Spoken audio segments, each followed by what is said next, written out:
မင်္ဂလာပါမနေ့ကကျွန်တော်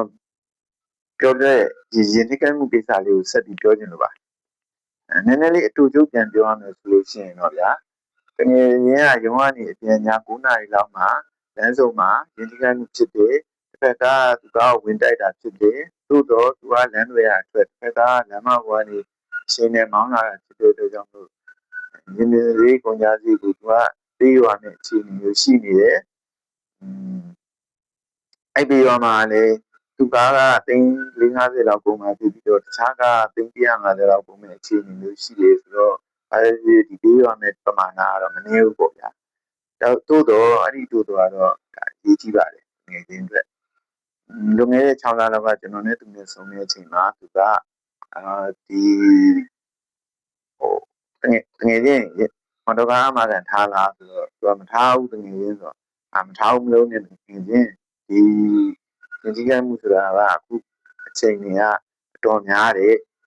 ကားတွေကလည်းများတယ်ဆိုပြီးတော့ကျွန်တော်ရှင်းပြတယ်ခင်ဗျာအကယ်၍ဒီတိုင်းမှုတစ်စုံတစ်ရာဖြစ်ခဲ့မယ်ဆိုလို့ရှိရင်ဒီ50သိန်းလောက်အာမခံထားတဲ့ကုန်ကျစရိတ်ဆိုတာက900ပေးရလေး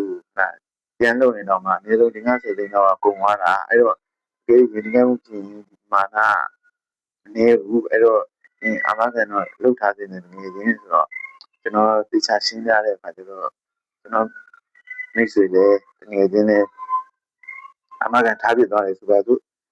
အဲ့ဒါကြောင့်အခုလိုဒီစင်တိကမှုဖြစ်တဲ့အချိန်မှာကြတော့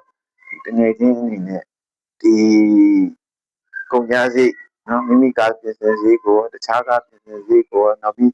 ဒီကားနှစ်စီးလုံးကိုလောင်ဝရှော့ကိုဆွဲပို့ပြီးတဲ့စရိတ်ကအစအကုန်လုံးအာမခံကုမ္ပဏီကကြားခံသွားတဲ့အတွက်ဒီ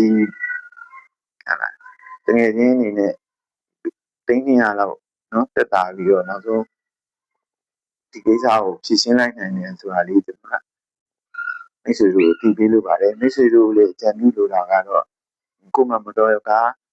ရှိခဲ့မယ်ဆိုလို့ရှိရင်မတော်ကအမှားကန်လေးလုပ်ထားခြင်းအပြင်ကိုကကိုစိတ်ချလက်ချမဟုတ်လို့ရတယ်အဲ့ဒါဘာလဲဖြစ်ဒီကဲမှုတွေကိုစိတ်လုံးကြုံမှုရစေတယ်ဖြစ်ခဲ့ရင်လည်းငွေကြေးရလုံခြုံမှုရစေတယ်ဆိုတဲ့အကြောင်းကိုကျွန်တော်ကအကြံပြုတိုက်တွန်းလိုပါတယ်နော်ဒီအာမခံဒီဇိုင်းနဲ့ပတ်သက်ပြီးတော့တစုံတရာဆက်သွယ်နေများလို့ဆိုရှင်ကျွန်တော်ဖုန်းနံပါတ်ကိုဆက်ပါ0966005332ပါပေါင်းနိုင်ဘူးပါအားလုံးကျေးဇူးတင်ပါတယ်ကျမ်းမာချမ်းသာကြပါစေ